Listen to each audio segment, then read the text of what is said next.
Enough is enough. Welcome to FUT in Review, powered by futcoaching.com, your regular dose of FC24 Ultimate Team podcasting goodness. Ladies and gentlemen, it is safe to say that we are fed up. Enough is enough, and the events over the past few days have brought to a head lots of problems and concerns we have had around this game for a very long time. We are going to get deep into those issues and look at all the controversy that stems originally a lot of things, but most recently the kind of powder keg was lit by incorrect rewards being dished out on Friday's Weekend League, where lots of people were suddenly getting really good cards, only for EA to then take them away, saying that they were not intended for you to get such good cards. Other minor problems cropped up over the weekend as well, but this led to a whole boycott FC24 movement, originally sparked by one of the game's largest content creators, Nick Run the Foot Market. We're going to look deeper into everything that's gone on since then and much, much more, give our own thoughts. But before we get into all of that, what I wanted to start today's podcast with was just a message to everybody out there that whilst we are going to be talking about a lot of things that make us frustrated, we can't lose sight of the lots of positives that this game has given us.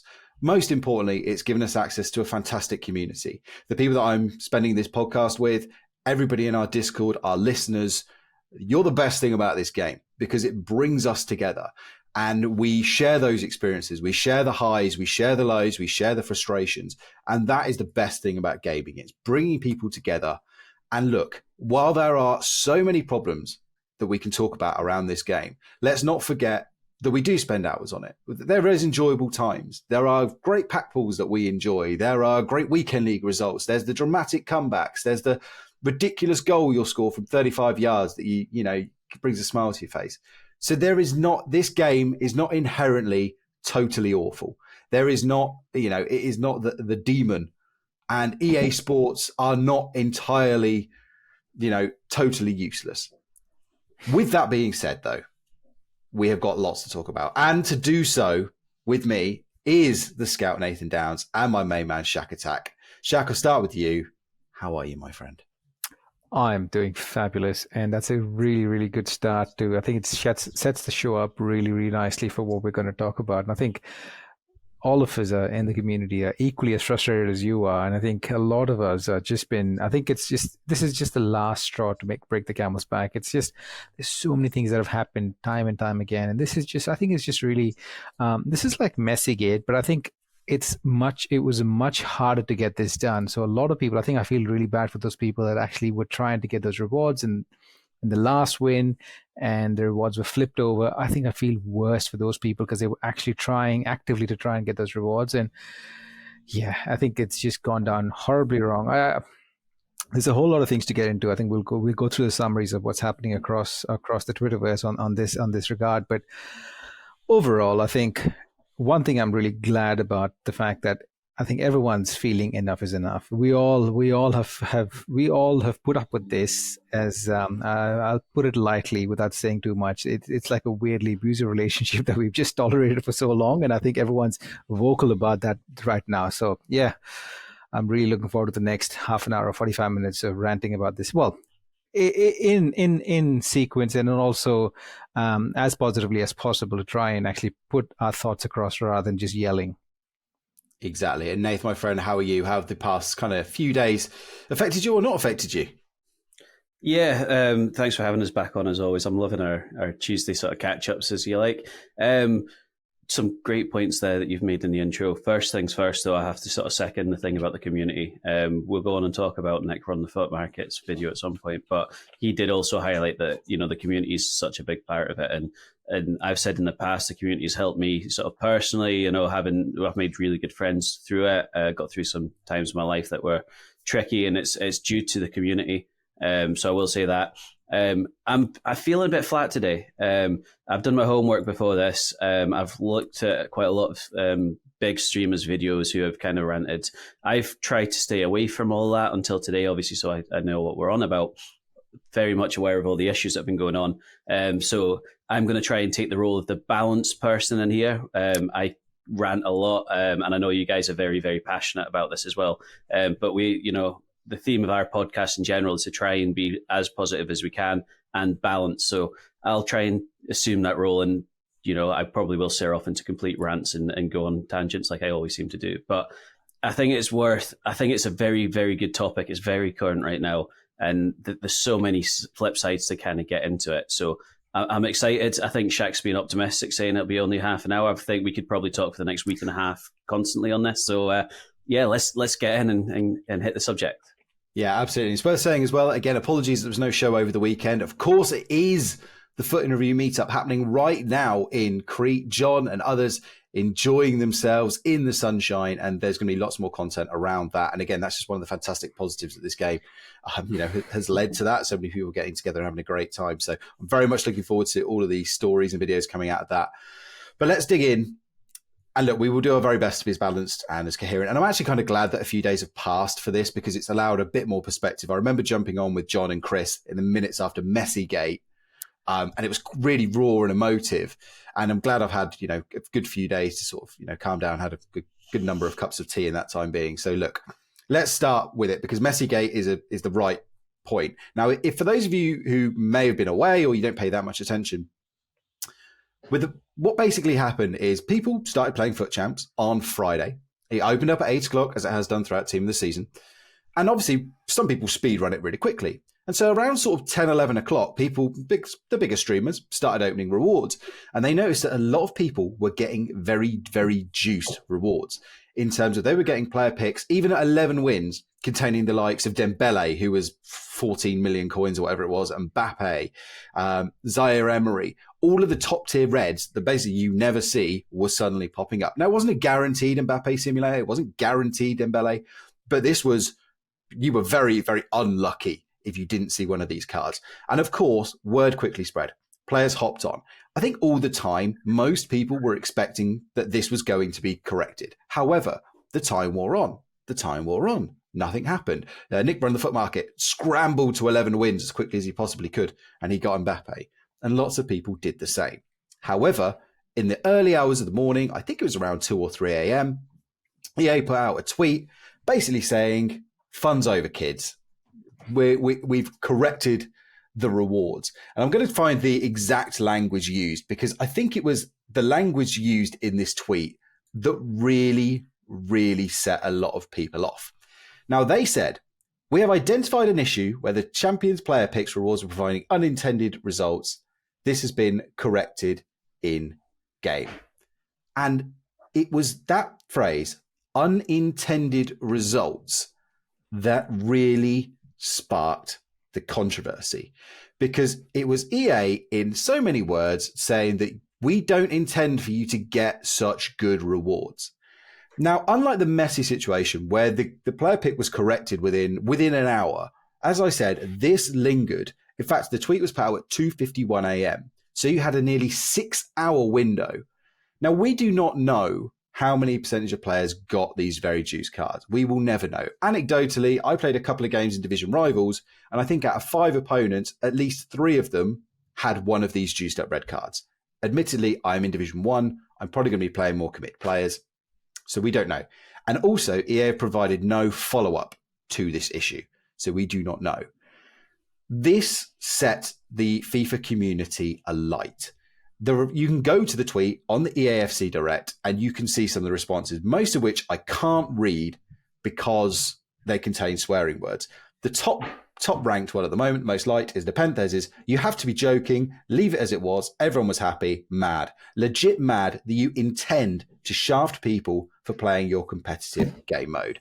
And look, if you've played FUT Champs since, I've played FUT Champs on 2 accounts, the rewards are garbage, utter garbage. I was lucky, I saw a Marquinhos, who is I think about 800k, but 99% of picks you've seen across streamers, across our Discord, have been garbage. The same kind of garbage that we saw through Bundesliga TOTS. Nobody was sniffing Mbappe or Dembele or any of these or Vitinha or these top-ranked cards. They just almost went completely the opposite direction and made sure that they weren't in red picks. What this then led to was, as I said, fury. And the biggest thing came from Nick Run the FUT Market. And I don't want to read out his entire tweets, But the gist of it was, he said, I've had enough. If other big content creators and just content creators in general want to come together with me and boycott this game, stop streaming this game for a few weeks, I am down to do this. He's had enough. If you've watched Nick's content through this entire FC24 cycle, and again, if you don't follow him, Nick is one of the top streamers. He gets about 6,000 to 12,000 viewers. It's him and Orzio are the two big ones that you will see these days. So he's easily top 5 content creators in this game. And he basically put his hand up and said, look, I'm happy to boycott this to try and force through change. It wasn't one particular thing for Nick. It was a whole list of problems that we are about to get into. So I don't want this, again, let's not frame this whole debate in it's just about this one mistake or it's just about FC points. It's everything. And his goal is to basically try and force some change from EA to make a better gaming experience. Now, unfortunately, a lot of people who watched his videos, saw his tweets, really took this up in quite an aggressive manner. And lots went to harass other streamers saying, stop playing this game. You're part of the problem. You're a sellout, yada, yada, yada. And Nick very quickly realized this and put out follow-up tweets saying, look, please don't do this to other streamers. That's not my intention. And he recognized that lots of streamers are not in a financial position to give up the game, to stop putting out videos. And he very quickly walked back and said, look, I realize this is probably asking too much of people. Please don't go and harass them. We'll come up with a different plan. And in the days since, the general idea has now been, and lots of content creators are joining Nick, the likes of Orzio, the likes of Nate the FUT Accountant, have joined Nick in calling for a boycott, not of the game entirely, but of opening store packs, particularly opening store packs with points. So that's where everything started. And look, we're going to get into our issues with the game and lots of the issues that Nick and the other big content creators and everybody in the community has come up with. But just very quickly, I realized because I'm yapping on for a long time there. I mean, Shaq, what was your reaction to what Nick has put out in the last couple of days? Oh, last couple of days, I think he's really summed the whole situation up really well. I think you did a great job there explaining the way that the whole thing unfolded. I think Nick, in his own right, I think his intentions are right, but his execution was very, I don't think he thought about the repercussions of the putting his thoughts out there without vetting them and putting it straight on X. And the part that really disappointed me initially when the first tweet came out was people were just being really angry with each other and people were just calling each other within the community out, and that's not the intended result. And I think that really disappointed me, because at the end of the day we were fighting against each other as a community rather than turning our anger towards EA, and that's the most important thing. And as days have gone on, and what I've noticed is that people have actually understood what he was trying to do, and everyone has seemed to have moved their direction and their anger towards EA, which is I think it's finally moving in the right direction, which gives me a lot of joy. But I think Nick's original idea was probably sensible to a certain degree, but I don't think he actually would get the buy-in from everyone. And as you said, a lot of people's livelihood depends on this game. So I think what we have right now is probably the best we can. But the one thing I really want to point out is what will happen maybe towards Ultimate TOTS. Even let's push that aside. Let's even talk about as the game progresses and we start towards FC 26 or 25. What's going to happen with the likes of Bateson in that? Will they just throw in a lot of FIFA points, FC points on the game, and will we just completely forget this whole attitude that we had? What about people like us? I'm quite clearly, I openly, vocally vocalize this fact that at the start of every year, I load in a couple of FIFA points at the start of the game, and that's the way I play the game. That's the way I've done it for years. I've started the game and never put any FIFA points again, and that's the way I've done it. So, am I going to change my habits? And all the people in the community that are not spending FIFA points now, are we going to carry this across to FC 25? If that's the case, then I think we have made a huge difference. We will make a huge difference going forward.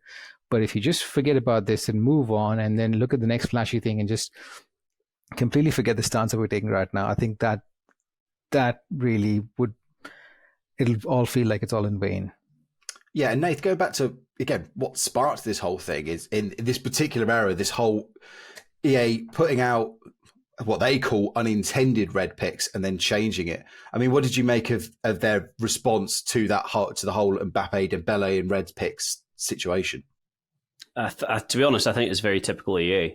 We saw it with the Messi gate. I've missed out on both of these. The Messi, I missed by about half an hour when I was fuming. I was really demoralised then. But this as well, as soon as you saw that tweet, first things first, you thought their choice of words is horrific. They really need to take more care with what they're saying. You see, even if they'd have nerfed it and just said, there was an issue with red picks, this has been addressed, rather than saying unintended, because we've obviously got our own side chat on the go on our WhatsApp group.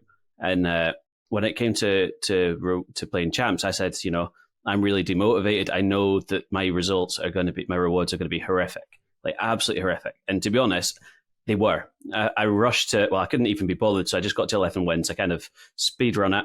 I got Loku, Lala, and Donnarumma as my three for 11 wins in both picks. Exactly the same 3 picks. And to be honest, I wasn't surprised about it. The only surprise was that Donnarumma is a 95 rated, so it's quite high fodder. Obviously he's usable, but in terms of what you're expecting for a red pick, that's kind of what I thought I would get. They look like they've nerfed it from being unreal to just garbage, like you've already said. But I don't understand, why it can't all just be random. Why does it have to be they have to assign a specific one? Like, I know that, you don't want everyone getting an Mbappe or Dembele, because then people would probably play for a few weeks and put the game down. But these cards should be reachable randomly. It shouldn't be that so-and-so, they've spent X amount of points, so let's juice up their pack weight. These ones have been away for a month, let's juice up their pack weight. Each card should just have 0.002%. I know that's very low, but in the grand scheme of things, they should just randomly allocate it. It shouldn't be a case of we've increased that, or we're going to decrease that. Give everyone a fair chance, same chance. And to be honest, I think one of the streamers, I've watched so many videos today, I can't remember who it was, but one of them said, just leave it. You've made the mistake. Why is it fair that a certain amount of people do it? Same with Messigate. Messi wasn't a guaranteed Messi. It was just higher odds because of the rating of the MLS League. He kind of was the only one from that. So not everyone was getting it. Not everyone would have got Dembele or Mbappe or both. Just leave it, because now you've got some people who have got both. And, Mbappe certainly that's an end gamer. Dembele probably will be. Obviously, you'll get towards 40s where everyone's a 99 rated, but the changes of the cards at that stage are minimal. So let us all have a good shot. If we get it, fantastic. If we don't, we're in the lottery. We're in it to win it. If number 3 comes out of the national lottery 4 weeks in a row, they don't say, right, we need to remove number 3 from the lottery pick. It's just still there. And if you get it, wonderful. If it's not, that's the way the cookie crumbles.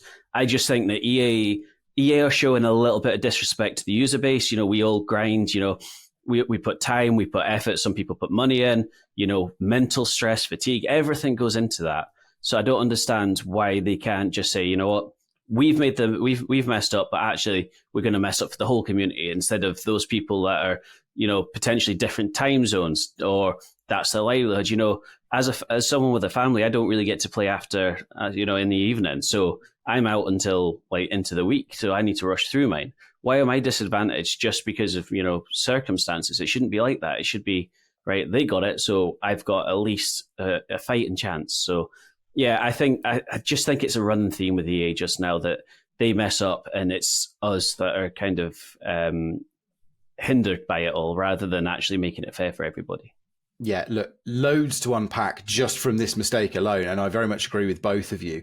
I think one of the other things that a lot of people point out that's quite sinister in a way is how EA made this change without actually changing anything in the gameplay. So there was no patch, the server didn't drop. EA could just, like that, change the pack weight, which people have long since, fueled the long-held suspicions of things like pack rotations. And it's funny because we were going to do this whole FIFA fact or fiction show at some point anyway, and we're going to get into a lot of those conspiracy theories now. So that's one element to it that really sat really uncomfortable with a lot of people. And again, as you said, Nath, it's the whole, well, what harm was it going to do? This was different to Messi, and John very much articulated back in that show in January. Remember, this is when Team of the Year Messi came out, that if you gave everybody Messi, it really wrecks the power curve at that time, because Messi was still really head and shoulders. But actually, is Dembele that much better than most of these 3 playstyle plus TOTS cards? Not massively. The same with Zaire Emery. Is he that much better than a lot of the midfielders people have got right now? And yes, Mbappe is a broken glitch, but as you both said, he's not so far above what you've got now. Most people have a player of the month, Mbappe, for example, when he's dropped out of a lot of teams. So, and it wasn't a guarantee either. It was a chance at getting one of these cards. And it goes into one of the deeper things that we'll get to with the whole kind of rewarding players for their grind. But as you said, Nath, people put their effort in. They should have that chance of getting one of these things. Not a guarantee, but a chance. And the red picks that were showing up ever since that change showed that you don't really have a chance. It is an absolute freak if you see one of those cards. And that just kind of rammed home how hard it is. And Nick made the great point as well. His stream numbers were through the roof of people watching him scramble for that 11th win to get a chance at one of those good cards. And everyone would have been so energized to be like, oh my goodness, let's play this weekend league. We've got a chance of a great player. You would have just, it's such an easy goodwill win for EA to do that, especially in May. Is the 14th of May now when weekend league is closing today. Your new game is going to be out in 16, 18 weeks, whatever it is.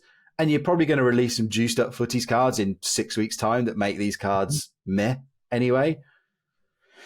So why didn't you just do it? But look, let's break it down then into some of the wider concerns of the community and what this has all brought to the fore. And of course, the first one is the mistakes. It's the ramp, and we've talked about it on this ever since I've posted this show. And we can talk about mistake after mistake after mistake, not just Messi Gate. You've had players in the wrong SBCs. You've had even over the weekend, they released an icon pick at the wrong time of day at 6 a.m., an icon pick that wasn't supposed to have base icons in, and it had base icons in it. And they had to take it down after a couple of hours.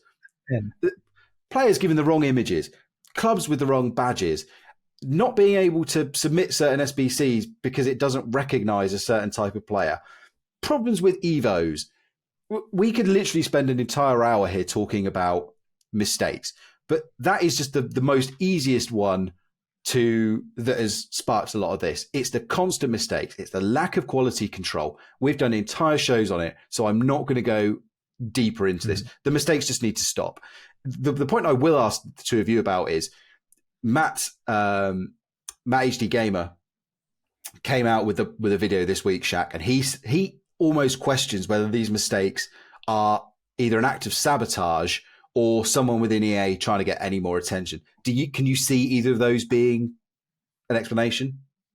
I'd be highly surprised. I think last year there was a slight argument that you could make when they kept getting the back odds wrong on different languages, and people are still opening those packs in the hopes of backing something that you shouldn't back so that you can get a compensation pack.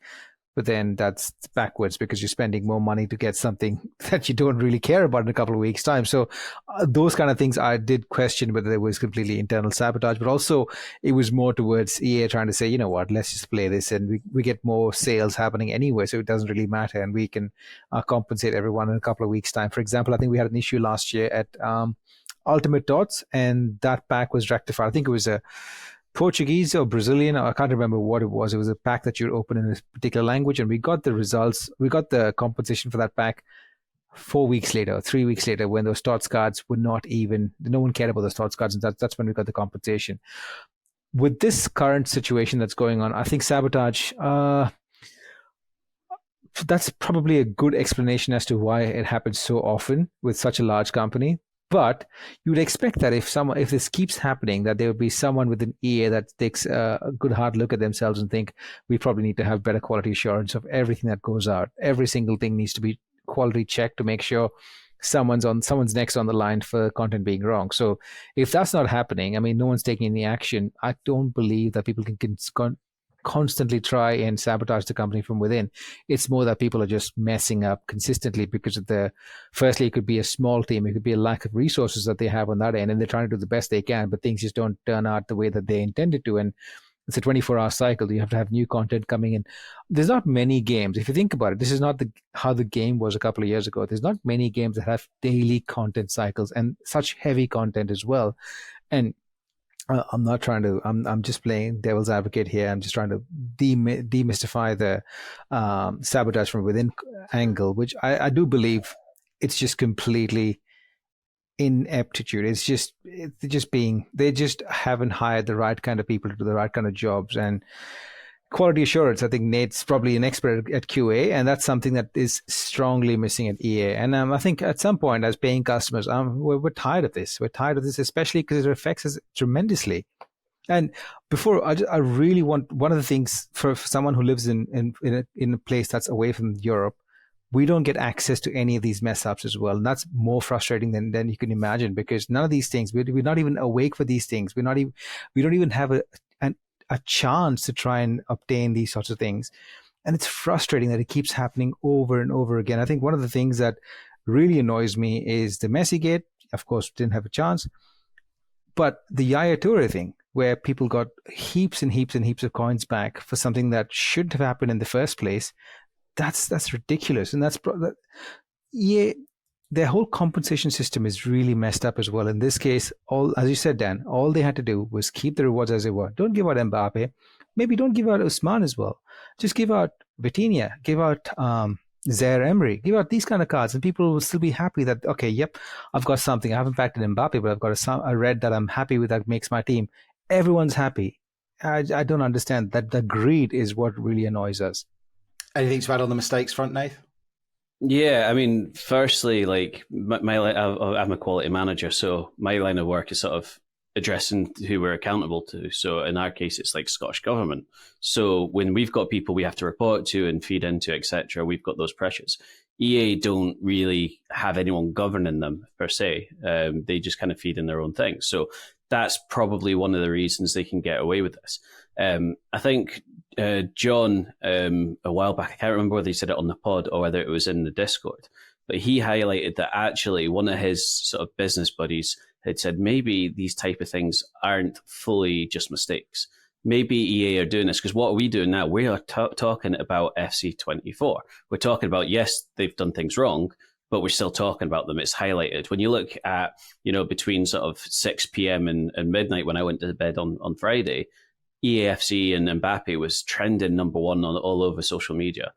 So I'm not saying it's fully intentional by any means, because I don't think a company should be putting themselves in the window to be saying, look, we're incompetent, we're making mistake after mistake after mistake. But, they are still in the limelight. It's still a pressing matter. And I think, it'd be interesting to see the player count for that window, or even all the way through League and Champs, because maybe people are still on there on the hope that they glitch it again. It may drive people to the game. It may drive people to the store to get these players, thinking that there's a higher drop rate. So it may just highlight that the game is still there. People still want these cards, whether you hate the game, whether you love the game, whether you're, hate EA. If somebody said to you, do this and you'll get an Mbappe, do this, you'll get a Dembele, even if Dembele might be, he'll probably never be obsolete, but he'll not be elite tier in 3 weeks' time. You would go and do that 9 times out of 10. Most people on the game, and certainly people listen to this pod, looking at the videos of these big streamers, they will do X, Y, and Z to try and get these cards. So maybe they're a bit more reluctant to fix all these issues and fix the gaps, because people are still going to the game. People are still sort of thinking about FIFA, talking about FIFA or FC24. So I'm not saying it's right. It could be potentially very, very clever, but the flip side is nobody wants to be marked as incompetent. So if I was working for EA and making these mistakes, I would probably be thinking, oh, that's going to look really bad on me that all these things are slipping through the net. So there is swings and roundabouts, but the one thing I would say is it just needs to stop. Like, it can't be hard. Like, I'm all about processes, procedures. We have to audit. You've got to have, you've got X is the start point, Y is the end point, and you've got to have steps by steps by steps to get to the end point. These things should be written down. These things should be there that, if Jim goes off sick from, content pushing at 6 o'clock, Lacey could go in and pick it up. These things shouldn't be so difficult. So I do think it is incompetence, but I also don't think EA are that fussed, because it is still keeping them in the limelight. Well, look, we're going to jump around a lot here, and I realise that we've already been going on for nearly half an hour, and that there is a man in Crete who is going to be editing this, and there's loads of you listening out there who are going to be trying to get through this entire show. So we've got so much to get to. We could do 3 shows on this, but look, when you talk about EA, a couple of things that I wanted to point out that EA have released in the past few days. They've literally just had an earnings call, and one of the things they've talked about is how revenue is down. It's starting to come down for EA a little bit. And if you look at some of the signs around EA, you can kind of perhaps understand why some of these mistakes are being made. Now, EA famously, or not famously, I'm just telling you, EA laid off several hundred employees last year, trying to tighten belts, make themselves more profitable. There was as well, and this forms part of the Nick Run the Foot Market stuff, Nick was sent an email by someone claiming to have worked for EA. Now, he said he wanted to remain anonymous, and he failed to verify or provide Nick, he also sent it to Inception, I should say.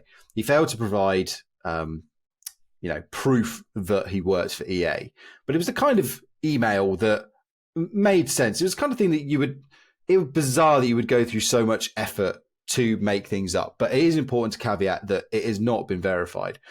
But amongst the things he was talking about was obviously the pressure from above is to drive up sales. He was talking about how lots of people were laid off during the COVID era, and now EA turns to a lot of third-party contractors. And that note on third-party contractors might come on to something we'll talk about later in terms of leaks as well. And that basically the whole atmosphere isn't great. He also talked about, we talk about mistakes with game and gameplay, and we're going to talk about gameplay and things a lot, but he was saying that a lot of the problems stem from the fact that code was written by people that are no longer working there, and they didn't exactly leave detailed instructions and on how to fix things. So all that they are doing now is they're building on top of this, and we've talked about this in shows in the past. Now, it's an engine that has been built on top of so often that they don't actually know. They'll pull out one thread from somewhere and it'll completely impact something somewhere else. They had no idea. And subsequent to that, I'm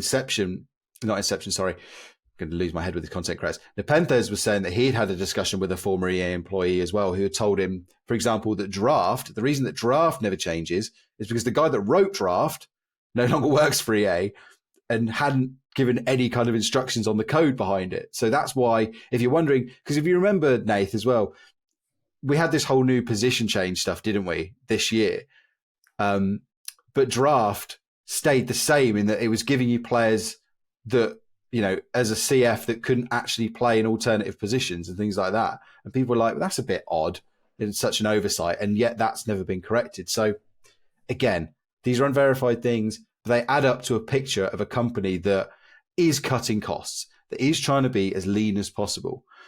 They've got shareholders to appease. And again, their stock price is not doing brilliantly at the moment. And it's a point where, long story short, this company is not going to willingly spend extra money on things like quality control unless it is something that is impacting their bottom line. Now, whether this whole situation does impact their bottom line, we're going to come on to.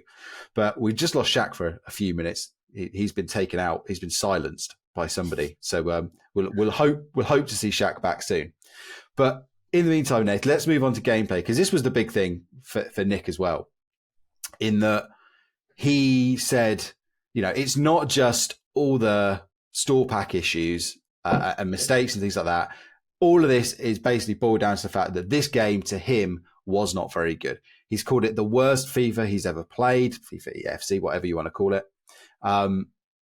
He said it's the worst. He's fed up of the drop back. He's fed up of the glitches. He's fed up of just boring gameplay and not having fun.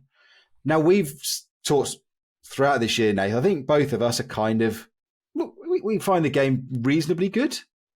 But can you see why someone like Nick has reached that point with this game?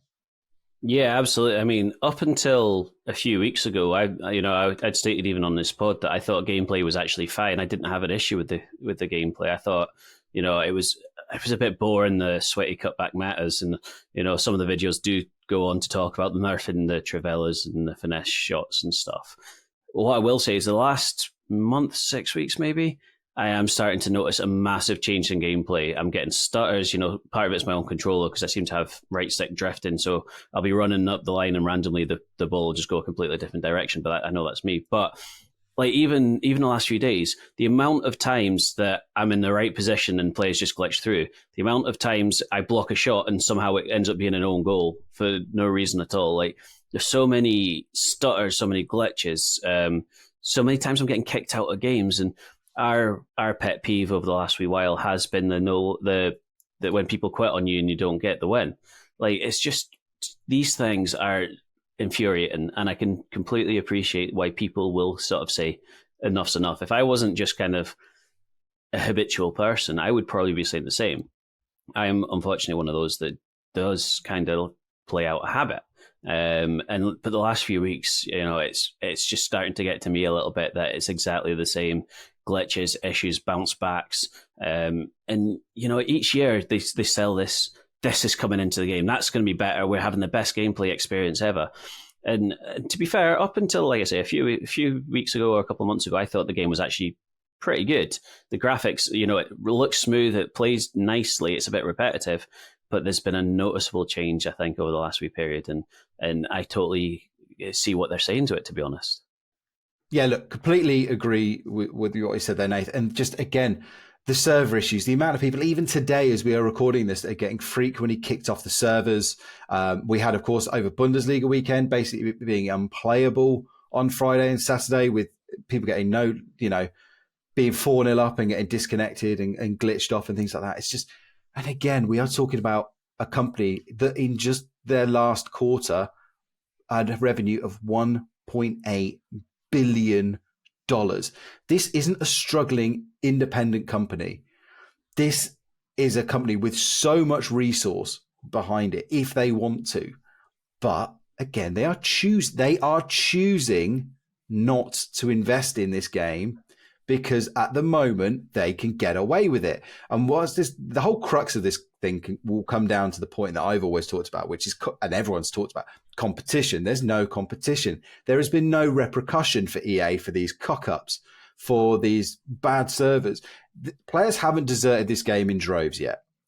Despite all of the moaning that we might do, over Messygate, for example, how many people said, I'm going to quit the game after Messygate? How many people did? Not very many. I'm sure there are people that gave up, and after X mistake or Y mistake, the odd person will drift off and not come back. But nothing EA has done to this point has driven them off in mass. So while it's not hurting their bottom line, and they can't quantify that it's hurting their bottom line, they're never going to invest in these things. But it's just, as you said, Nath, it's just not good enough. It's not good enough that these mistakes keep happening. It's not good enough that the gameplay has the amount of glitches and mistakes that it does. And Shaq, the other point that I know, so I'm going to bring Orzio into this conversation here, not literally, we're not that big time, but Orzio, who has generally been one of the biggest points streamers in terms of he'll open up, he's transitioned mostly from a gameplay guy to a pack content streamer, opening people's packs and things like that. But even he has reached a point where he said, I'm going to boycott spending FC points because I want a better game as well. And this guy is the exact opposite. This guy's coached Tex. He literally gets rank 1 every single week. He's been a former pro player. So you cannot talk about skill issue with this guy. Even he's fed up with the gameplay, Shaq. And he's talked about, again, why are EA prioritizing nerfing things like finesse shots and trivela shots over the drop back and stuff like that? And just where do you see gameplay right now? And is it fair? Do you think we've reached that point where this gameplay is so bad that change does need to be made? Oh, the gameplay has been horrendous for a while, but I mean, there are ways to overcome it. So the ways to overcome it is playing the 5-back rat meta, which is again bad in itself, which is it's too bad that you can't even use it in pro tournaments. So it clearly shows that particular formation and that particular style is broken, because you can do certain things that you shouldn't be able to do, things that just are kind of overpowered, like the stuff like the near post headers from corners that keeps happening consistently. Sure, it's fun when it happens, but should it happen that frequently? And it's if you actually peel back and look at the game, every goal that you probably concede comes from the wing. There's hardly any goals that actually come through the middle where people are passing through and come. And I'm a victim of that, and I'm also trying to put that on to people as well, because that's the only way the game seems to work for us. Along with all that, I think the biggest thing that's frustrating a lot of people as well is the fact that connectivity issues have just taken this gameplay experience to a whole other level, where connecting to the game consistently and having consistently good gameplay over and over again, over the course of maybe weekend league, it's just not happening. And that's putting a lot of pressure on people's gameplay, because they just go back. And I'll give you an example with me. Even if I want to try something new, I don't even know if the first game that I start with the day, I can't expect the second game to feel exactly the same. So I'm reluctant to try anything new because none of the things would work. I can't pull off skill moves most of the time. And Inception, one of his videos, said the same thing. He was like, I know how to do skill moves, EA. And I've been a huge skiller in the past. I can't skill consistently. And I've taken those sorts of things out of my gameplay because the game doesn't allow me to do those things. So the only way I have to play is the way the game wants me to play, which is go through the wings. Look, I've started to cross because of certain players that I have in my team. I've started to use that sort of whip pass, which is great. It's fun. But that's probably the only thing I'm using. And that's not what I'm used to doing. And that's what annoys me. Don't think it's any surprise that Shaq has started to cross after talking to two British guys weekly. by osmosis, he's taken that old British mentality of 4-4-2, get it to the big man in the box. Team of the season, Haaland does bring that literally as well. Oh yeah, certain players. Yeah, I should have matched that immediately. Again, I completely agree with you, my friend. And again, when you've got players that kind of quality like Orzu that are saying that I can't do stuff in this game anymore. And it goes back to that whole, they're building. And again, in that earnings call, they were talking about hyping up Hypermotion 5. And it's a case of, I think Nick was saying as well that this is part of the gimmicks now they do because they can't actually fundamentally change the game very much anymore. So they just slap a load of branding on it. It wasn't something that people asked for. And it's like the shooting. And lots of people have pointed out that shooting over the course this year.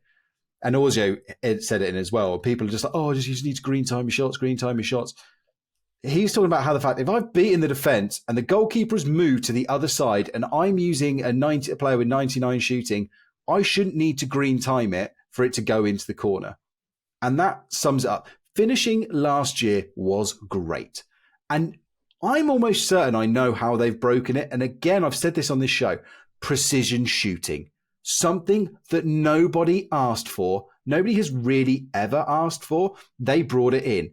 And for precision shooting to be worth it, they had to have done something to regular shooting, which is why it feels off now. Because if they didn't make regular shooting worse, there would be no benefit to precision shooting. And again, it's just EA putting something in a game to sell it as a gimmick that nobody has asked for and has ultimately made this game worse. Now, I go back to that leaked EA employee email that was sent to Nick. And one of the things he talked about was how patches and things like that are signed off by somebody who plays it in an offline environment. And for all of you listening out there have no doubt played squad battles and will go, God, this is really smooth. This is really nice. I can do things in squad battles. So if that is the case, and again, we don't know if it's legit, that would explain part of the reason why. But I want to segment this whole thing on gameplay over to the other big thing, that this whole campaign that is growing, and it doesn't really have a name yet, but this whole anger towards EA, communication is another huge thing that is just completely gone from this company. The fact we get 2 sentences out of a company when they managed to rile up their entire or a large portion of their most dedicated fan base on a Friday, and they have the gall to just put out 2 lines, but unintended results, says everything that's wrong with it.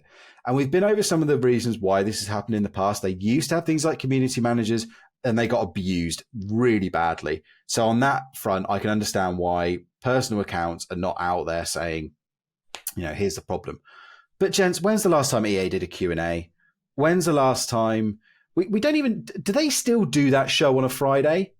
Top bins? Is that still a thing? I've not seen that anyway, no. But I think that's the main thing. At the start, we opened up by saying the community is something that we really like. And maybe we need to rephrase that. Our community, especially, is something I really like. Our Discord, the FUT Review community is wonderful. But you just hit it on the head there. There was a community engagement and he got abused. You look at some of the reactions to Nick's posts and to other streamers' posts. Some of it's vile. Like, it's not even just, people are a bit angry. Some of it is actual vile. You've seen some of the messages our guys get for just the way they play FIFA.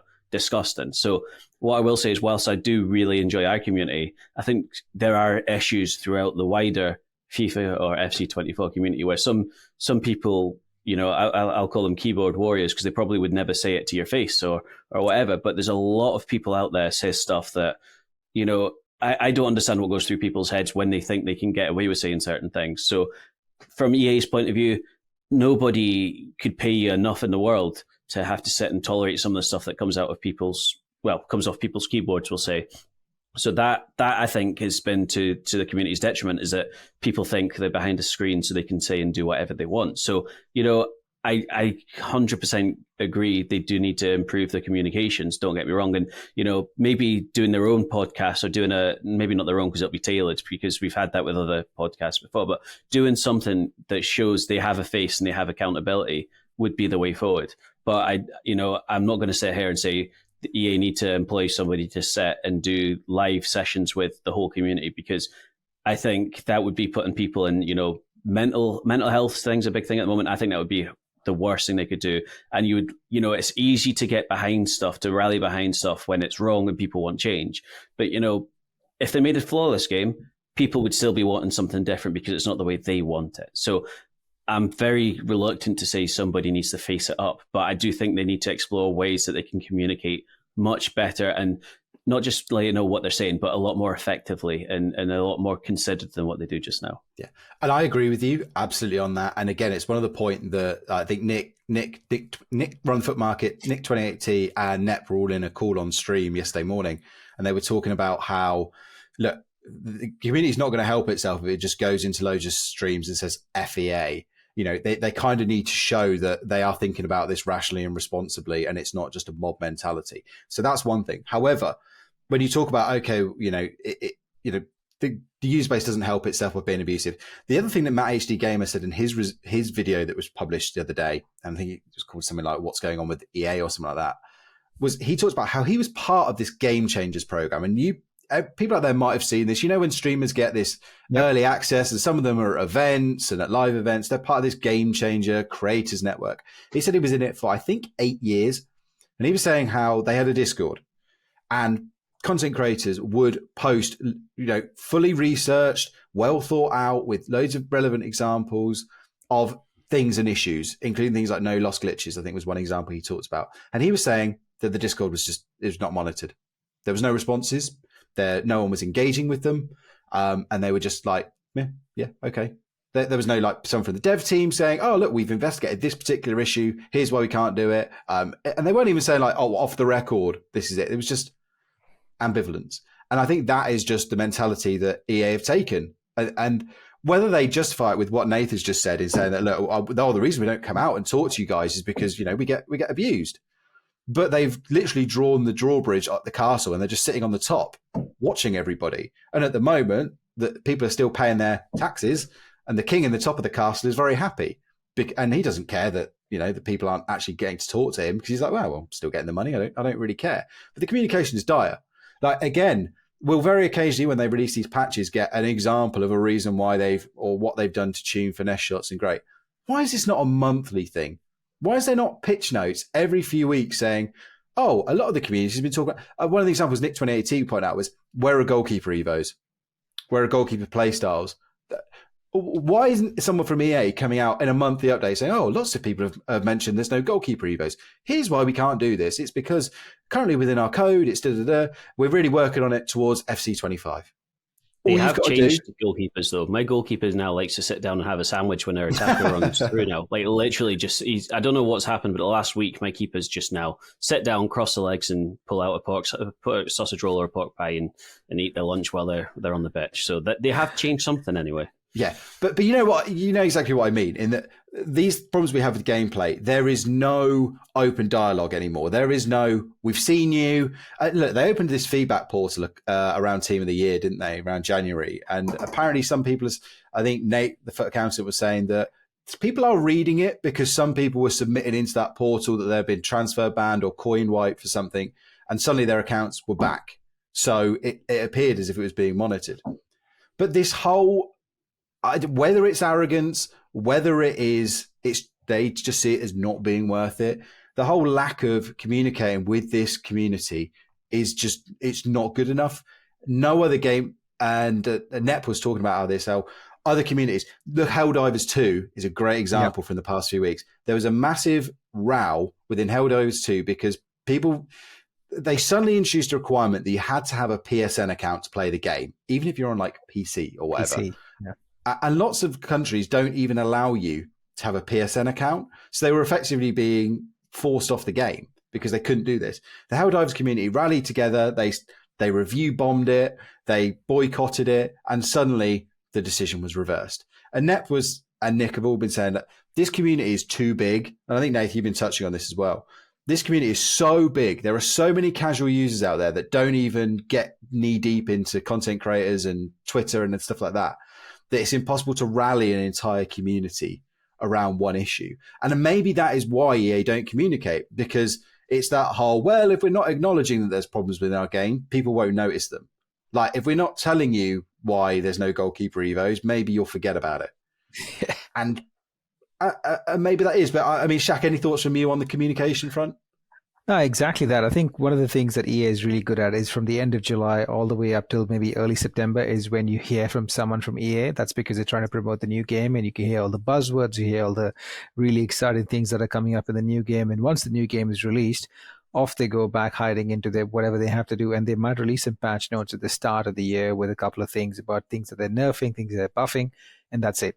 That's simply because I think with the lack of resources, they start thinking about the future of the new game, of the following title, and they don't really work enough, or they don't really care enough about the existing game, because it's then moved on to the live content producers, and they are the ones that have to cash the cow as much as possible and try and extract as much money from the users as possible. So from a gameplay perspective, I think it's just as long as it's not broken, you don't have to worry about fixing it. And that's literally the ethos that they take. But what really annoys me is come July, the buzzwords that start hitting down with this is going to change next year. This new buzz, Hypermotion 17 million, whatever it is, it'll just come up with all these new buzzwords that start coming out. That's everyone really. I've been playing EA games. I think the first EA game that I played was 1994, and I've consistently played since then. So I'm talking from a long time of experience where, yes, 1994. I'm telling you, every single year as a kid, I've fallen into their traps, and as an adult, I've fallen into their traps. I'm still falling into their traps. When I see their stuff, I don't even read it. I've stopped reading any of these promotional materials because it's not even worth the paper, it's not even worth as much as the paper, the words that they actually put in there. And you complement that with, I think some of the people that have actually gone into EA, the people that I think are working at EA are people from the community. So if those people, quite vocal people from the community as well. I mean, I'm not trying to shout people out, but I used to have a fair amount of dialogue with Dr. Poplove. I don't know if you remember him from back in the day. He used to run a podcast as well. And he actually went as one of the gameplay producers on EA. And as soon as he went to the gameplay producers, trust me, he's just completely ghosted me. I've never mentioned this, but he's completely ghosted me. I don't ever hear from him.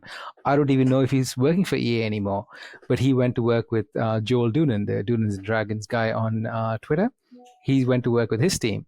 And it's literally, once they go in, they just get sucked into this vortex of a multinational company that you have NDAs and this and that. And look, I'm not having a go at those few specific people within EA. They're just doing their jobs. But as an organization, I don't think they are supported well enough to actually go out and do the right things. And Dan, you started the show with $1.8 billion as the revenue for this particular quarter. I don't think they care. They don't care if the revenue figures are staying at 1.8 billion. I wouldn't care if I was a company that large. So yeah, that's the honest truth. And this is it. And this brings us kind of towards the end and where we think this is going in the future. Because we could talk about problems for another hour. I've not even ranted about the companion app and how utterly woeful that is. And the amount of money that EA leaving on the table with things like this, and how I've said in the past, make a premium companion. I'm giving you a free idea. Make a premium companion app for £10 a year that you actually work on, and I will buy it. So anyway, we could go on to the cows come home. But where this is all leading, and it stems from what you've just said, Shaq, where is it going to hurt EA?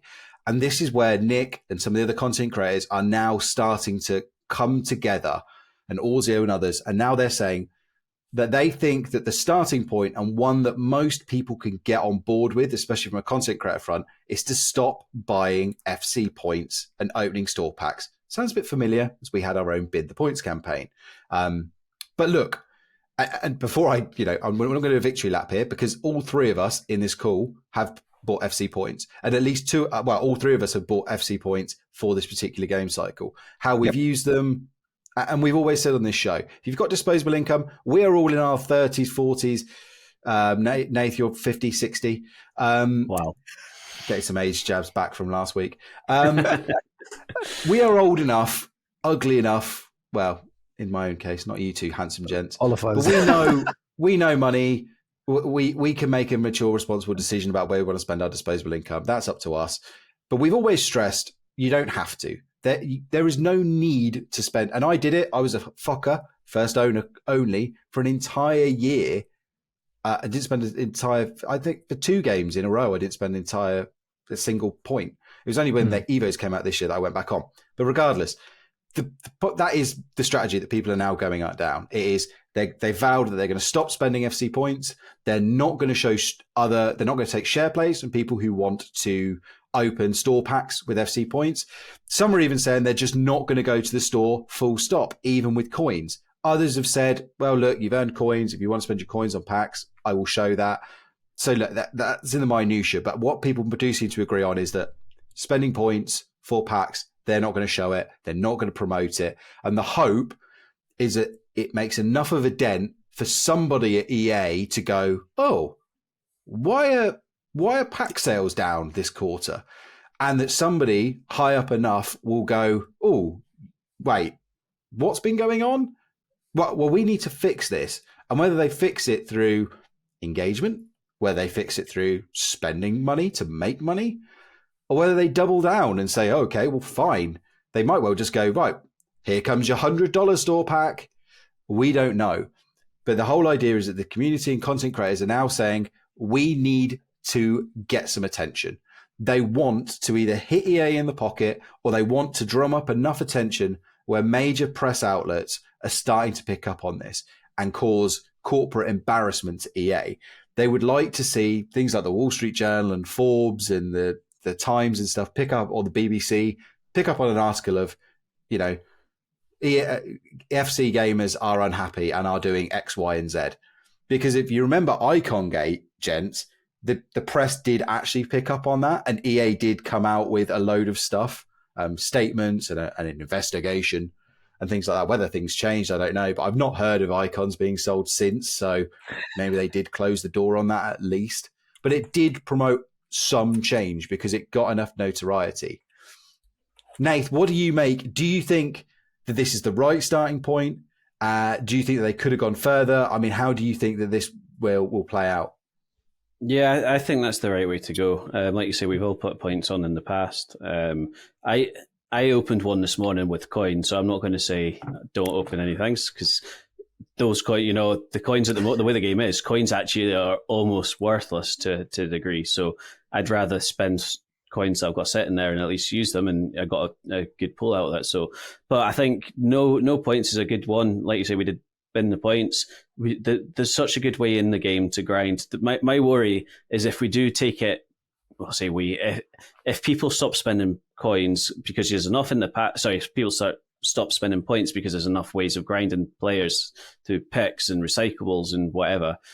EA being EA will probably just take away all rewards and then just say, right, the only way you can do it is by going to the store, because that's the sort of thing that you expect for them. But I think it's great that they're trying to say, right, we're not opening anything with points.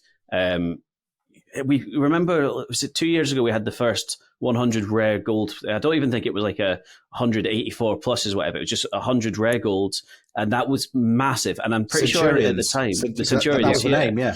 Yeah, so I'm pretty sure in the store, that was the only promo pack, or there was maybe 2 promo packs. We're now having, like, if I just look through my store then, there's probably, double figures worth of promo packs in there. And, like, that's the issue. It's grabbing people. And because we've seen through, I did, like we said, we did Champs. I saved all my packs from Champs, from Rivals rewards, and through the week. I didn't get a single blue out of them. Not a single one. But I spent, I think it was 300,000 or 250,000 coins, and I got one of the better TOTS from that. It just shows you, because the milestones, you got 87, I think it was 86 times 3 or 87 times 2. Had all the other ones, 85, all my 83 times 10s, all the player picks, they all give you pretty much the minimum rating. My 87 times 2 was 287, so my 83 times 10 was an 84, 85, and 83s. Like, that's the constant theme. I think if we boycott that, start hitting the bottom line of EA, they have to take note. But like I say, my fear is that they will just double down, go even harder to stop these ways of getting other players, like they have. Like these minimum ratings are pretty much 90% guaranteed ratings rather than your minimum ones, and I can see them stepping that up to try and force people a little bit more. So people that are still in the store, and then even a lot of the people in the game now seem to be a bit more diehards than the casuals. The casual base seems to have dropped off on the whole. And that's the worry, is that these people will go, actually, no, because if I don't do that, my team's going to fall so far behind. Let's go back to the store. So it's a catch-22 for those that want to make a change, but those also wanting to stay fairly competitive. Yeah, and Shaq, look, all the metrics, look, we talked about earlier. I mean, sales of the physical copy in the just the game in general were down 5% in the UK. If you go and look at the Steam charts, it is down year on year. The peak players are down. There's unquestionably a drop in players on this game. So EA's strategy has to be to get more profit, to create that same amount of level. They have to get more money per user. So that seems to suggest it's even more important that, especially those of you that are routinely spending points, that you will make the difference, because if there's less users to sell packs to, that they are counting on you spending more and more and more. And that was quite evident from day one as well. And I think one of the things that really has, I probably didn't look at this closely enough, and I think, Dan, you brought it out just in this conversation, and even just before we started recording, is the fact that are EA pumping up more profits to sell the company in the future? And this is something was talked about a year ago. And if you think about all the things that we've spoken about right now, cutting down resources, cutting down as much as possible, laying down staff during COVID, not having enough people, no quality assurance, outsourcing all the jobs across to different parts of the world to get bits and bobs done with no QA. So we're just trying to, it points the picture as EA trying to be as lean as possible, generate as much profits as possible, as much revenue rather as possible, to look as fluffed up and as ripe for the taking as such, and then get sold across to a massive investor, a massive organization. For example, if you look at it, even this year, one of the things I started noticing was you see a lot of connection with Amazon. There's a lot of Prime information when you score a goal on the top right hand bottom, you buy Prime. It could just be that they're looking for either the Disneys or the Amazons or the Apples to try and save them and take them away from their payroll right now. Because at the end of the day, EA is quite a lucrative company at the face of it. But the cost of maintaining what they have is probably, and also the stuff that you've spoken about as the code being built on, I don't think anyone has the time, money, or resources to try and get all those things, unravel all those things, and still give a game that's playable, that's sellable. So the best bet is to try and sell. And the fatter they look, the riper they look, the easier it'll be for them to actually get sold. So that's probably where this is all leading up to. And they don't really care about loyalty then. They don't really care about us, because they're not going to be here to care about us. It's going to be another company's problem. And that's probably, and you've hit the nail on the head by finding that information out. Yeah, exactly as you said. If the intention is for EA to sell or to merge, then yeah, they are going to be hyper focusing on profits and making them lean. And again, at this point, if they are, and we don't know, these talks came out around sort of the middle of 2022, so we don't know what the corporate strategy is. There's been not that much talk about it since, but it does make sense. And again, are you going to commit hundreds of millions of pounds, dollars, whatever it is, and hire whole new developers to build up a brand new engine from the bottom up? At the moment, unless the cash cow is in danger of falling over. And at the moment, while there are the starting signs that it is, again, industry experts are putting out how playtime is down and has decreased quite a lot. I think 23% since 2021. Obviously, lockdowns ending and things like that. The user base, again, selling fewer copies, less interest. There does come that tipping point where you run out of users to sell enough points to, and your profits start going down. And it's then that you do get people asking the questions: why are these going down? Is there a way we can fix this to prop things up? And that goes back to what Nick has been saying. Nick has been saying he's left aside the whole gambling, influence of kids and stuff like that. He said to EA, go and run your store all you want if you want to, but just make a good game at the same time. Reward those people that have paid you £100 for the game. give them the time of day. And then, go by all means, go nuts if you want to, sell enough packs to responsible, mature adults who want to drop hundreds, thousands of pounds. Go for it. But at least you're producing a game and we're all getting the benefit of that. So look, I join those people that are saying, and I will join the movement for whatever my influence is. Over the past few months, I have been happy to put on a $5, $10 there to do an Evo with points. I will stop doing that. I will not be putting on any more points. That is me done for the foreseeable future until we see meaningful change in this game. I encourage others to do the same, but I'm also not going to sit there and tell people how to spend their money. But if you do want to impact change in this game, if you are sick and tired of bad servers, bad gameplay, things getting nerfed, if you're sick of that, that is one thing you can do. And we're not going to say stop playing the game, stop watching things. We have to make somebody within EA wake up. And this seems to be the easiest path to do that, is to cause a noticeable drop whereby somebody starts asking a question and then we go from there.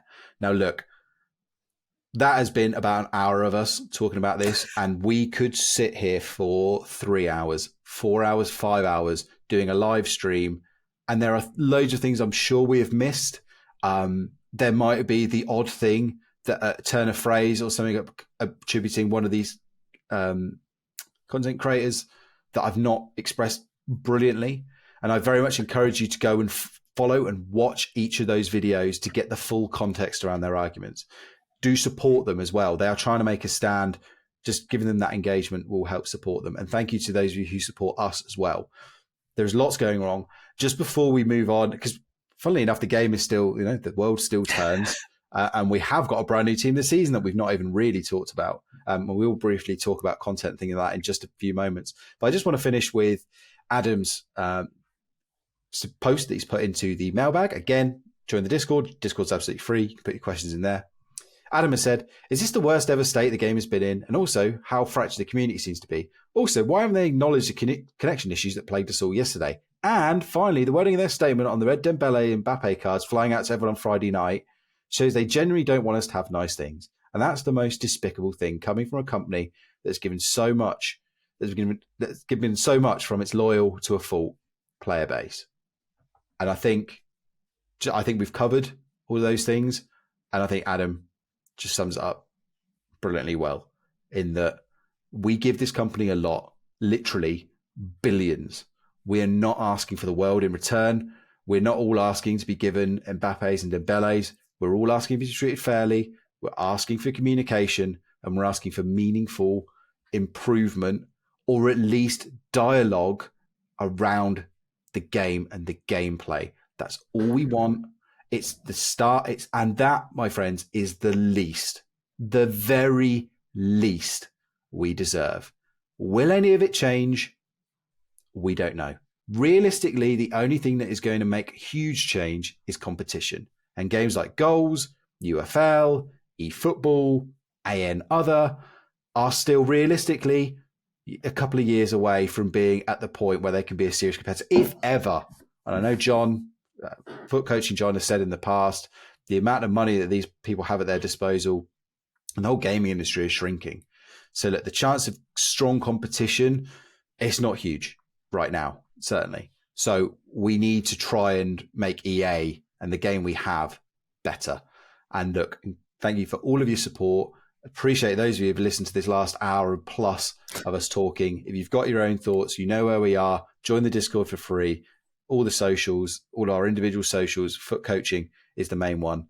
But that just is. One other question in the mailbag as well, sort of related to this. It's kind of gameplay, so I'll put it in here. It's not really related to the controversy past week. But Bankai says, I wanted to ask your views on the state of passing in FC 24. I seem to really struggle. Pass being underpowered or going in different directions to where I am. I've noted often an easy pass for a tap-in will sometimes go to a different player than intended. I wanted to ask how often it happens to you guys, if at all, and how do you think it's best to improve your passing?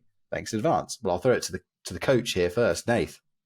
Yeah, I think passing, unless you've got the players with the right play styles, passing seems to be very erratic. But I do think a lot of that's down to AI movement. There's a lot of players standing still. So where you'd expect the ball to go in realistic football, they don't make that movement, or, as a FIFA coach, but as an actual football coach, which I do as well, you tell your players to be on their toes, move to the ball. That doesn't happen. So you have to use the right type of passes, whether it's the R1 X, where it's the driven pass.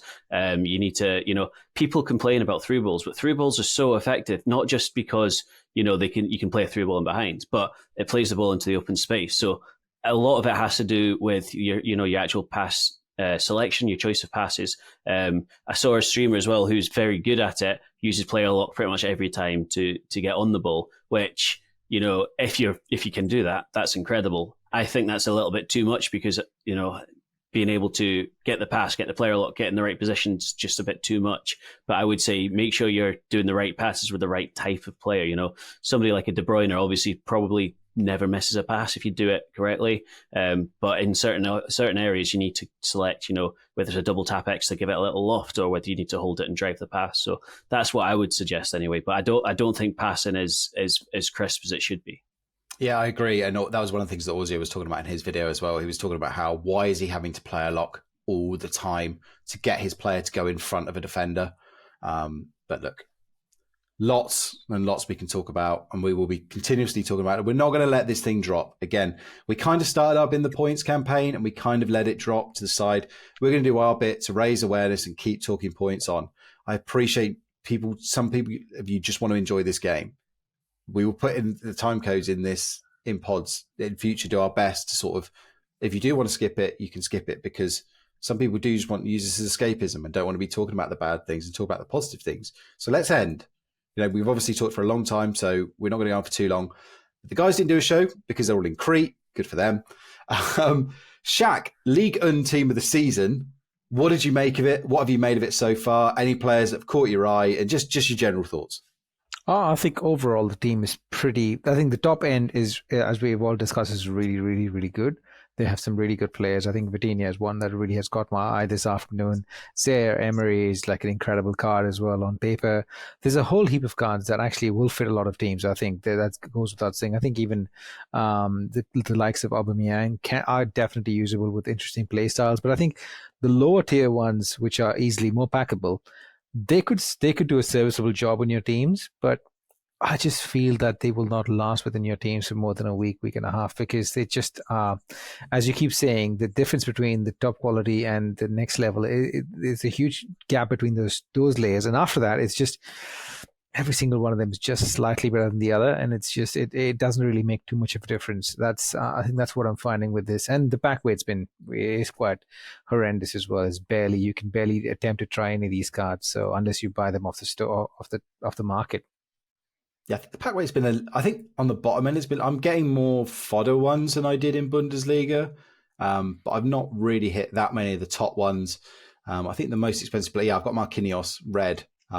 I think I've got Aubameyang, the only two sort of really notable cards I've got from this promo set, and I've got most of the trash ones once or twice as well. But Nath, any names from this that start to you? I'm going to just get the elephant out of the room. You packed Vitinha this afternoon, continuing your ridiculous streak. If you wonder why Nath was playing the role of EA defender on this show. My TOTS look has been pretty steady, to be fair. So no, I've got Vitinha, who, to be fair, on release, obviously I wanted an Mbappe and Dembele, but I was being realistic and knowing that I wouldn't have got him. But Vitinha is one I'm happy with. Thuram, I'd love to Thuram because I think he's always amazing. Marquinhos, Dan, I'm very jealous of him. Just looking through now, I've got Del Castillo, who people were raving about. He's 37k. Aubameyang is just pure pace. He didn't cause me many issues apart from the space he occupied. There's some nice cards there. Some of them you kind of don't think, would they get in, would they not? I think I've had 6 Bentalebs by now, and I've had 3 or 4 Tadibos as well. All untradeable, so they've just gone into the exchanges basically to boost up my pack so I can recycle again. But the team's very solid. It's like Bundesliga though. Bundesliga didn't really have any bad cards per se. They had obviously better cards, but it's a very solid, well-rounded team again. I can imagine the next couple as well are just going to go. The top players are going to be very, very good. It'll be interesting to see. I don't know what's coming on Friday, but if Serie A comes, it'll be interesting to see what they do with some of those players, because there hasn't been that many sort of standout players or standout teams in Serie A this year, so it'll be interesting to see how they nerf them. La Liga, I reckon, will be absolutely cracked, and then we'll be on to Ultimate as well, which, it'll be interesting to see even with Ultimate, because in the past, some of the Ultimate teams haven't always incorporated the best players from each league, so it'll be quite interesting to see how they kind of move on forward, because the top cards are just unreal at the moment, and it's hard to see how they kind of go any better than this. Yeah, and we've had a few SBCs out. Typically, at the time I'm recording this, Footbin's fallen over. But we've had the likes of Mbemba, who's very, very cheap. I think he fits into the same camp as Simakan last week. If you need a cheap defender, if you're starting a new account, go and do him. Otherwise, you've probably got better.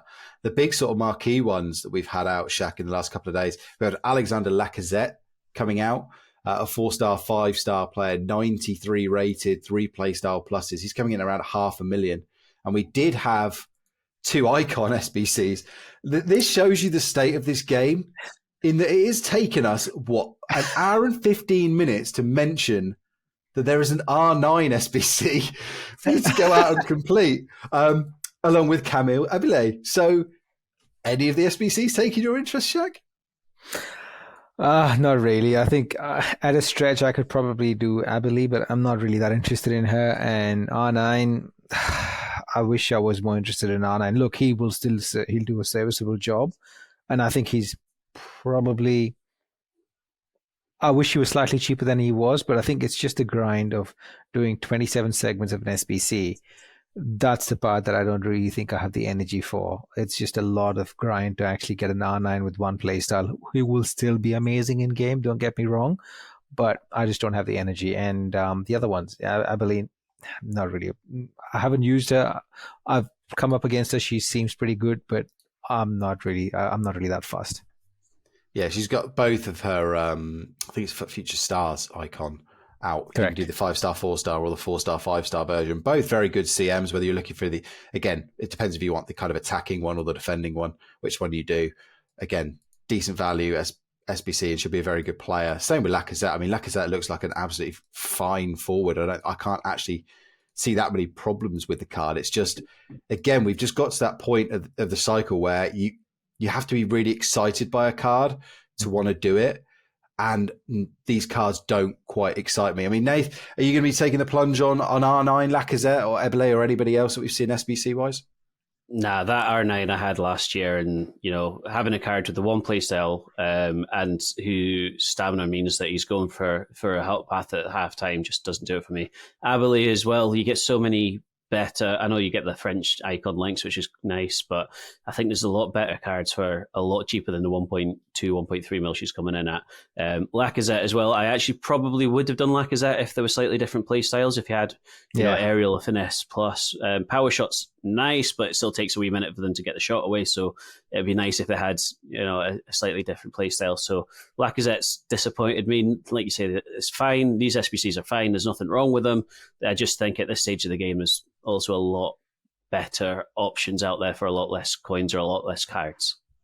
Yeah, and also we have had the TOTS Mixed Squad version 3. Our good friend Lionel Messi, the headliner of that, a 3 playstyle plus version that you can get for the cheap sum of 12.8 million coins. But I think there are lots of good fun cards in this.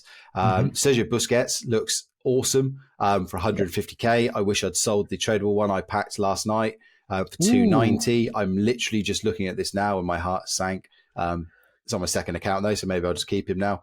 Aldasari has a very good, nice looking winger card for 300k, 99 pace, 5-star weak foot, 4-star skill moves. Jamie Vardy's going to have a party up front, 70k for a player with basically 99 shooting in most places. He's got again, that looks like a fantastic card with some great playstyle pluses as well. So I do like the fact that there are some more fun cards coming out. Shaq, even Toby Alderweireld at 250k looks like an absolutely outstanding defender as well. So again, I like the fact there are some more new fun cards coming into this game, and there's good stuff. And these cards all seem quite packable as well, except for Messi, obviously. Oh, more the merrier. I think some of these cards are really fun. I think even if you back a Podolski, it'll be fun to use. Any of these cards, there we go. I wasn't even trying to lean into that, but there you go. Nate's actually backed Podolski, so well done, Nate. But some of these cards are really fun to use. I think the only trouble is it's just about if they don't have the actual right links, it's really hard to fit them into your normal squad, and there's no other game mode to play. And I think one of the things that's really starting to bug me as well is in the cup competition where you can actually try some cards, which is good and bad, where you can't really have any card that's over 91 rated. So even if you pack a good card that's 91 rated, you can't really use them in the cup. For example, there's I'm blanking on his name, the centre back from Lens. Medina. Last year he was such a crack team of the season card that I really wanted to try him in the cup competition, but I can't use him because he's 91 rated, and I don't see him fitting into my normal squad. So that's where I'm feeling a little bit limited with these squads. But I think more the merrier. Give it to us, and I love seeing those blue flares pop up. So yeah, I'm happy to see them. Yeah, and look, loads to get to. I'm very, very, very excited to go, Shaq. One last bit of content that we haven't really spoken about is the Diani SBC, who was insta-complete for me. Haven't really used much of her, but she's pretty good. I'm still trying to get to the grips with her, but yeah, I'm happy to hear your thoughts. Yeah, again, I think it's a very good card. I'm not doing it just because I've done Chloe Kelly. I think they're quite similar. I think, again, it's funny because in a week where, a weekend especially where we've really gone in on EA, for, I think, very justified reasons. I don't think the content has been that bad. I think this mixed team is good. I think the Ligue team had that good mix of top tier players, medium tier usable players, and cheap fodder that was easy to pack. And I think the SBCs like Lacazette is good. Abelé is a very good SBC to go and do, and could easily sit in your midfield for the rest of the game. And R9 is R9. It's great, even though we're not going to do it. It's great to have an R9 SBC out in May, and with the exchanges and upgrades, very, very grindable to do as well. It's just a bit of a shame. It's his lowest version, and for most of us hardcore players, and actually for the casuals as well, I can't see many casuals sitting there doing 27 squads, including however many 92s. But look, and I wish that, but I'm with every passing minute, I know I'm taking John away from the swimming pool in Crete, and the man deserves a holiday. And we'll be back next week. We can talk a lot more sort of content wise. Maybe we'll even try and pop up on Friday or something to do a little bit of a show, a bit more of a content focused show. But I'm going to wrap it up here, just to give John a break. And because if you have still listening to this point, you've listened to nearly an hour and a half of us talking, and you're probably fed up with us by now. But just before we go, Nath, is there anything you wanted to finish with? No, I like you say, I think we've been venting a little bit. We've kind of tried to summarize what we're seeing in the community as a whole. From a positive point of view, there's still decent things to do. There's still quite a bit of fun that you can have. It's just a shame that some of it's sort of marred by some of the discrepancies and the errors. But people aren't right or wrong for how they approach the game. We recommend obviously not spending points. We can't tell you what to do. We can advise you about our approaches and our thoughts, but at the same time, I will still be doing the objectives. I'll still be finishing off the cup. I'll still be trying to get my 7 wins in rivals. I might do qualifiers. It depends if I can, if I get the oomph for it. But at the same time, let's spread a bit of positivity as well and try and, if you disagree with folk, disagree with them constructively. Let's not go down the abuse road. Yeah. Let's just kind of say, like, I hear your point, but X, Y, and Z is what I feel. So I think that's a big thing to go on for all. But at the same time, if you play the game, play it and have fun. That's the main thing. We all play the game to have fun, and a bit of escapism from reality. Shaq, you're a fellow Man United fan, and it's probably as bad as it's as bad as it's been in my lifetime for sure. Not quite sure about you, but so it's a good way to escape that. So let's try and start rebuilding the positivity as well.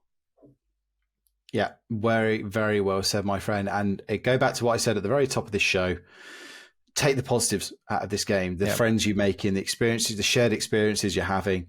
If you're enjoying the gameplay, don't feel bad for enjoying the gameplay. That's great. If this is a game you really enjoy, fantastic, brilliant. Like, from the bottom of my heart, great. And look, I have lots of fun playing this game. I have lots of frustrations playing this game. We all just want the best game possible. And my message to anybody in EA who, if you've sat through this entire podcast, But again, we are not out to victimize and abuse any one particular EA employee, any particular team within EA, anybody, any executive. We have always said we very much understand the need for a business to make money. We very much understand that there are decisions that get taken out of other people's hands and strategies that are made up by panels and all sorts of stuff. So, and I very much, like Nath said, please do not send abuse to any one particular person because they're doing something you don't like. Try and engage with them. And that is what the final message of the show is to be. We want engagement with EA. We want them to listen to us and to show that they are taking our concerns on board. And they don't have to do everything we say. We don't expect them to do everything we say. You know, you can't please everybody. But please get to a stage where the feel-good factor returns around this game, because long-term, we want the game to grow. We want it to be a friendlier environment.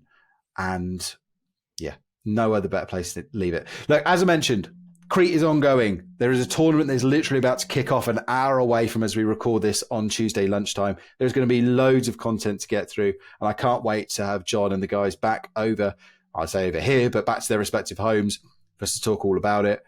We will be back with a Tuesday crew, hopefully on Tuesday. Otherwise, we wouldn't really be the Tuesday crew, but you know, sometimes life does get in the way.